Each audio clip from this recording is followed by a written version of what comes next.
Praise the Lord. दोस्तों, हम आपका स्वागत करते हैं आज रात की प्रार्थना में। और जैसे कि आप जानते हैं, आज महीने का आखिरी दिन है। एक बात मैं आपको बताना चाहूंगा जो बहुत ही इंपॉर्टेंट है मसीह जीवन के लिए। हमें ये काम करना बहुत ही आवश्यक है, क्योंकि प्रभु यीशु मसीह ने ये काम किया, हमें भी करना है अपनी लाइफ में। और जब आप ये काम करते हैं तो परमेश्वर आपको बहुत बड़ा रिवॉर्ड देते हैं। इसका प्रतिफल कोई मनुष्य आपको नहीं दे सकता, इसका प्रतिफल परमेश्वर स्वयं आपको देते हैं। वो क्या है? अंत के दिन की बात प्रभु यीशु मसीह ने अपने लोगों को बताई कि अंत में क्या होगा। लिखा है मत्ती रचित सुसमाचार उसका 25 अध्याय और 34 पद। यहां पर कुछ इस प्रकार से लिखा है, तब राजा अपनी दाहिनी ओर वालों से कहेगा, हे मेरे पिता के धन्य लोगों। जो विश्वासी लोग हैं उनसे प्रभु कहेगा, जब प्रभु यीशु मसीह अपने सिंहासन पर विराजमान होंगे और अपनी भेड़ों से,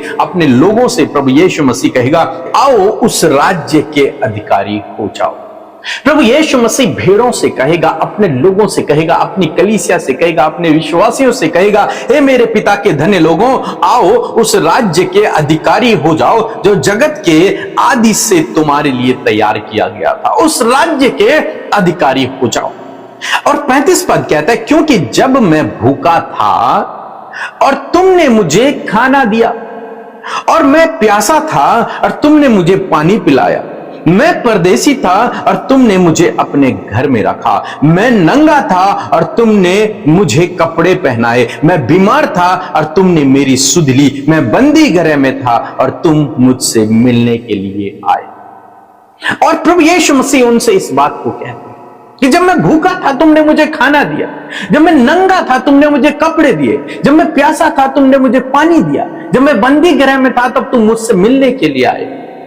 और तब वे जो लोग हैं, वे जो विश्वासी लोग हैं, वे जो प्रभु के लोग हैं, वो कहेंगे, हे प्रभु, हमने तेरे साथ कब ऐसा किया? अगर प्रभु मुझसे भी पूछे, आपसे भी पूछे, तो हम तो प्रभु के 2000 साल बाद पैदा हुए हैं, तो हमें तो पता ही नहीं, हमने तो प्रभु के साथ ऐसा व्यवहार कभी किया ही नहीं। लेकिन अंत के दिन प्रभु जब अपने सिंहासन पर विराजमान होगा तो वो आपके अंदर, मेरे अंदर इस बात को भी देखेगा कि जो कुछ तुमने मेरे साथ में किया। लेकिन हमने तो कभी उसके साथ में कुछ किया ही नहीं, हमने तो कभी उसे पानी नहीं पिलाया, हमने तो कभी उसे खाना नहीं खिलाया, तो प्रभु यीशु मसीह ऐसा हमसे क्यों कहेंगे?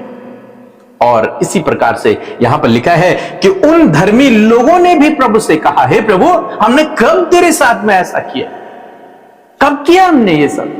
तब प्रभु यीशु मसीह कहते हैं, 40 पद में पढ़ रहा हूं, लिखा है, तब राजा उन्हें उत्तर देगा, मैं तुमसे सच सच कहता हूं कि तुमने जो मेरे इन छोटे से छोटे भाइयों में से किसी एक के साथ किया, वह मेरे साथ में किया है।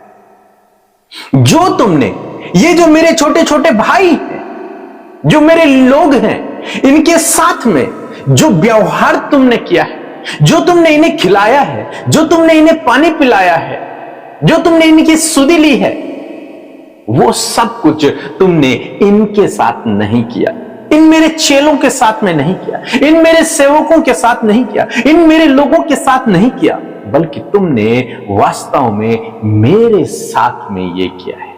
यहां पर एक शब्द आया है कि मेरे इन छोटे से छोटे भाइयों में से। और भाई प्रभु किसको कहते हैं? भाई प्रभु कहते हैं अपने चेलों को, अपने विश्वासियों को, यानी कि आपको और मुझे प्रभु यीशु मसीह अपना भाई भी कहते हैं, अपना दोस्त भी कहते हैं। आप और मैं उसके भाई भी हैं। तो यहां पर प्रभु कहते हैं कि मेरे ये छोटे से छोटे जो भाई हैं, इनके साथ में तुमने जो व्यवहार किया है वो तुमने मेरे साथ में किया है, इसलिए आओ इस राज्य के वारिस हो जाओ। लेकिन क्या होगा यदि आपने यहां पर उनके साथ में गलत व्यवहार किया?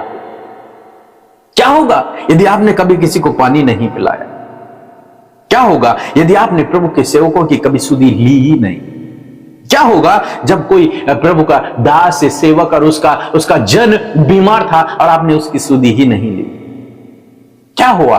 क्या होगा यदि आपने कभी अपना हाथ ही नहीं बढ़ाया सहायता के लिए? तो हो सकता है प्रभु आपसे पूछे इस बात को और आप कहेंगे, प्रभु मैंने तो वास्तव में किया ही नहीं। तो हमें नहीं पता प्रभु आपसे क्या कहेंगे, लेकिन यहां पर लिखा है उन लोगों से प्रभु कहेंगे जिन्होंने अपने हाथों को बढ़ाया है, जिन्होंने सहायताएं की हैं, जिन्होंने मदद की है, जिन्होंने लोगों के साथ में प्रेम का व्यवहार किया है, जिन्होंने प्रभु के कैरेक्टर को अपने अंदर जिया है और प्रभु की तरह कार्य किया है, बीमारों की सुधि ली है, भूखों को खाना खिलाया है, प्यासों को पानी पिलाया है, जो प्रभु के भाई हैं उनके विषय में यहां पर बात हो रही है। तब प्रभु उनसे कहेगा, हे मेरे पिता के धन्य लोगों, आओ उस राज्य के अधिकारी हो जाओ जो तुम्हारे लिए जगत की उत्पत्ति से पहले से तैयार किया गया है। दोस्तों, क्या आप उस राज्य में प्रवेश करना चाहते हैं?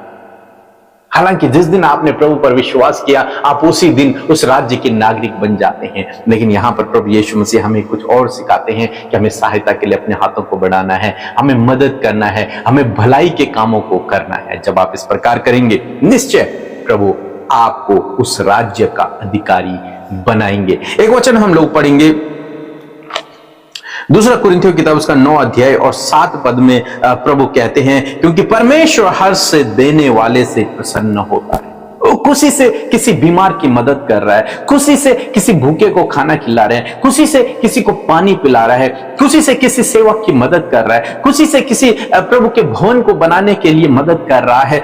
उसके लिए प्रभु का वचन कहता है प्रभु उससे प्रेम रखता है। क्यों? क्योंकि वो हर्ष से दे रहा है, क्योंकि हमारा परमेश्वर स्वयं हर्ष से देने वाला परमेश्वर। आज शाम में मैं आपको उत्साहित करूंगा कि इस आदत को अपने अंदर डेवलप करें, लोगों के साथ में भलाई करने के लिए सबसे आगे रहें, लोगों के साथ में अच्छाई करने के लिए सबसे आगे रहें, सहायता करने के लिए, मदद करने के लिए सबसे आगे रहें, देने के लिए सबसे आगे रहें।